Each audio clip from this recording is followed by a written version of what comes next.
Hello everybody, welcome back. We are looking at This Week at Bungie for 9/3/20, September 3rd, 2020. So this is talking about titles and triumphs. So let's see what they got. This week at Bungie, it's time to go get your titles. We are into the final week of Solstice of Heroes. Finish upgrading your armor before the event ends with the weekly reset on September 8th. So what is today? Today's the 3rd. So we only have a couple of days left to get all your Solstice stuff done. The title for MMXX and all the armor as well if you want that. But if you wanted to just get the glow, just complete the Magnificent. It's either the Magnificent or the Majestic. Finish that and then you'll be able to buy the glow just Eververse without having to do the final steps. Last week, we began to serve up new information on Stasis starting with a new trailer. This week, we dug deeper into the Warlock, Shadebinder, and Time Behemoth subclasses. If you haven't already, I did a little bit of a breakdown on both of those supers. On Reset, that's coming up Tuesday, they're going to be releasing info about the Hunter Revenant. Editor's note: Hey Guardians, Deej here. Hunters may be the last, but they are not the Hunters may be last, but they are not the best. We all know that all Guardians are created equal, assuming they are Warlocks. Okay. Can't disagree with you there, Deej. Warlock main, by the way. Triumphs evolve. Let's see what they have about Triumphs. A few weeks ago, we shared more details about the DCV. That is where they talked about everything that is going into the DCV and everything that is going to be staying in the game when Beyond Light launches. That includes raids, exotics, catalysts, quests, strikes, Crucible, Gambit, all that other kind of stuff. So go check it out if you haven't already. We mentioned that you should start finishing off any triumphs associated with content that is going to the vault. That could be like the Black Armory title. That could be the Crown of Sorrow title. You know, anything like that. But we didn't go into details about how seals and titles would be affected. Separate from the DCV, we have plans to rework triumphs all up, and the Destiny dev team is here to share what they have planned. So coming from the dev team, hello Destiny community, we're sure you have a ton of questions about triumphs, particularly what happens to triumphs when the content associated with them goes into the DCV. We're updating how triumphs will work going forward, and we want to talk you through how everything will look starting on November 10th. November 10th being the release date for Beyond Light. First, the goals.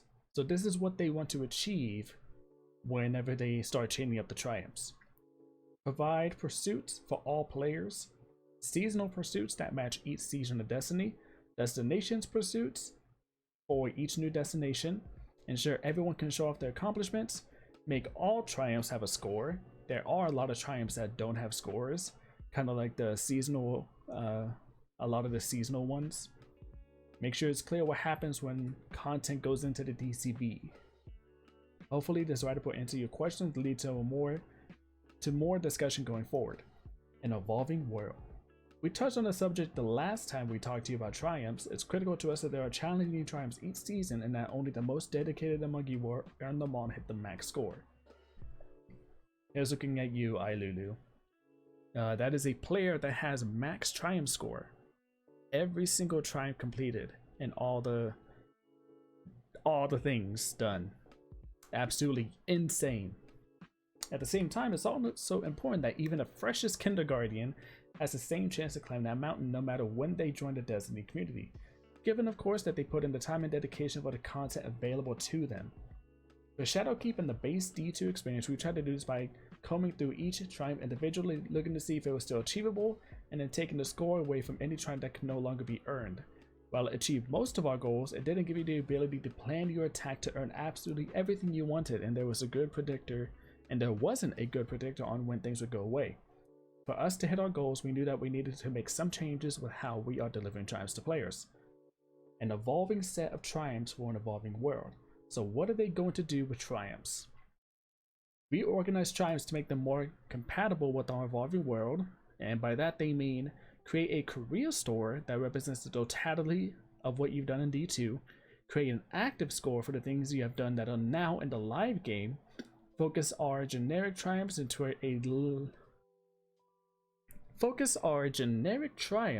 a leaner lifetime set, That covers the basics of being a guardian, okay. Organize the rest of triumphs around seasons and destinations. Okay, that'll be interesting. Track the history of what you've done as legacy triumphs. Beyond Light will include a set of triumphs that targets this year's destination, Europa. All of these triumphs related to Europa's destination will have score, and they will include the content on the destination, including story missions, strikes, raid, lost sector, and yes, even some secrets. So more secret missions up ahead of us. There will be a set of triumphs that target Season 12's content. That triumph will all have scores. We like the pattern of awarding seasonal currency for completing these triumphs and will continue to do so. These triumphs will stick along for as long as the seasonal content does. So whenever a new season ends and a new one comes in, all of those triumphs are going away. While active, seasonal triumph score will still contribute to your active score. When the seasonal content is no longer available, the seasonal set moves under legacy triumphs. They no longer contribute to active score, but they still contribute to your career score. Okay. Oh, a little bit of a tease right here. The lifetime set will be about teaching players all the things you can do in Destiny. These will most likely target new players as they join our ranks. They will focus on helping players explore Destiny's sandbox and game modes. If new seasons are added to the game, this pool will grow.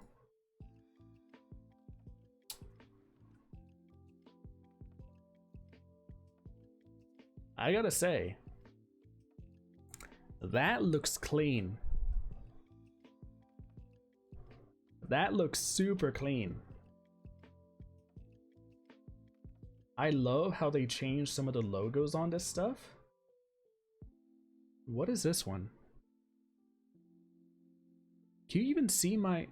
Hold on. You can't even see my mouse, I'm sorry. I'm pointing at the circle on the bottom right that has like flowers on it. What is that? Is that going to be like flares? Like the ship sparrow shaders? It might be. Dude, that looks clean. I love how all this looks as well. The lore, exotic catalysts, medals, stat trackers. A new Vanguard logo, by the way. Just saying now, Aldrin has that same logo on his chest piece. Just saying. Aldrin's gonna be making a return pretty soon. Maybe sometime in Beyond Light. He could very well help us defeat those, Dorito ships. Alright, let's move on. Sharp eyes will notice that we've moved medals, catalysts, and lore off into their own sections, but more on that later. You keep saying Legacy Triumphs. What is that? For this year, in-game, we'll remember your total triumph score and display it on the updated triumph screen. In-game, we'll remember every triumph that contributed to a seal and display them under Legacy Triumphs. In-game, we'll let you browse through the seals under Legacy Triumphs. You'll be able to look at the tiles you've earned going forward.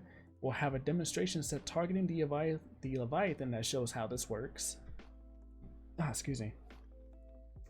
We've stored the completion state of every triumph you finished or not, even for triumphs no longer displayed in game.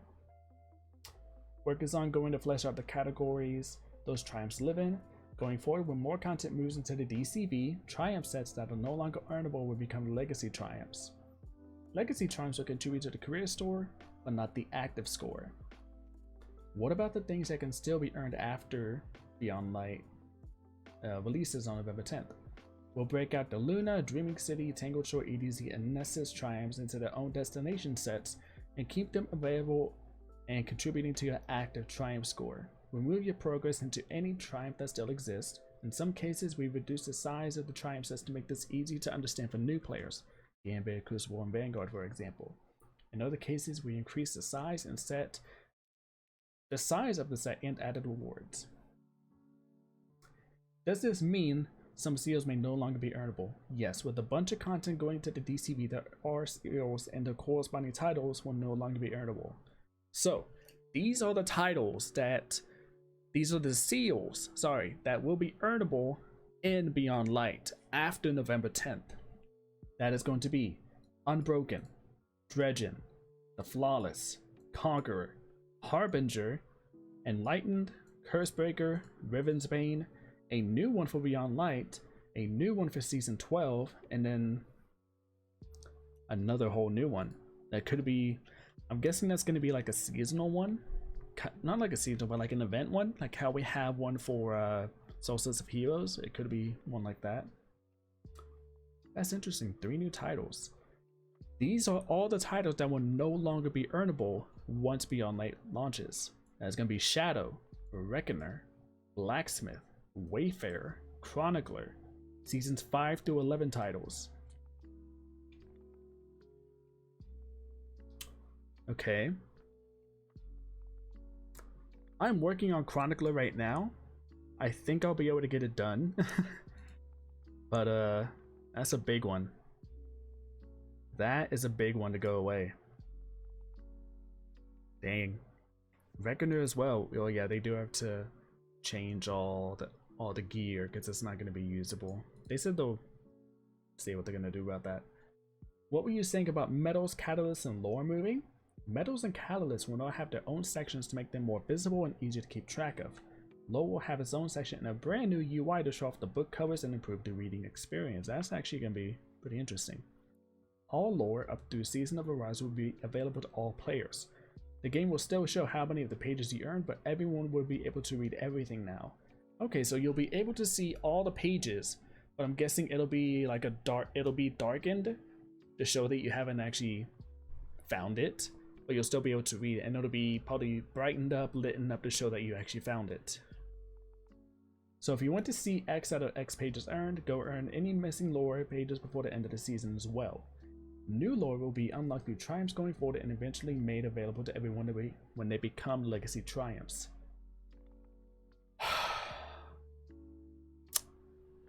That is everything. We know it's a lot to absorb, but we think this moves us much closer to our goals of providing interesting and compelling pursuits season over season and year over year while letting everyone participate. Iron Banner, Lord Salabar returns to the tower once again next week. Okay, so he's gonna be here next week. What is he gonna bring us though? From September 8th to September 15th is Iron Banner. Yeah, the auto rifle and sidearm again. The auto rifle is actually pretty good. Auto rifle is, if you get a good roll on it, it's pretty good. I'd recommend. But a faster transfer. Probably talking about Dim title bout. This is their report. Update 2.92 on Tuesday, September 8th. Update 2.9.2 will be available to all players. See, with the start of year 4 on November 10th, certain deals and their associated titles will no longer be earnable. Players will need to make sure they unlock and equip. So if you unlock a title, equip it, and then just change back to whatever one you want to wear. Again, that is Shadow, Reckoner, Blacksmith, Wayfarer, Chronicler, and Forerunner. Those are the ones that are gonna be out of the game, not earnable, never able to be seen again once Beyond Light launches. Solstice Bright Dust, if you know, you get some extra Bright Dust because they messed up on the first week or second week, and then I think that is it. Alright, so we have one more week. Well, actually no, we have like 5 days left to get Solstice of Heroes done. We have a lot of new stuff coming on and changing with the Triumph. This is a really cool UI, honestly. I'm really interested about this logo since Aldrin has the same logo on a chess piece. But well, I guess we'll just have to wait and see about that. Anyways, thank you for watching. Hope you enjoyed. Go check out any of my other videos that I have. I already broke down the Warlock Shadebinder and the Titan Behemoth, as well as uploaded extra extended gameplay from Gamescom that was taken out originally. It shows gameplay of each of the supers, mainly Behemoth, because that one's just like the longest out of all. So yeah, go check it out if you haven't already. Thanks again for watching. Hope you enjoyed. Leave a like, subscribe, and comment if you want to, and I will see you all next time. Bye bye.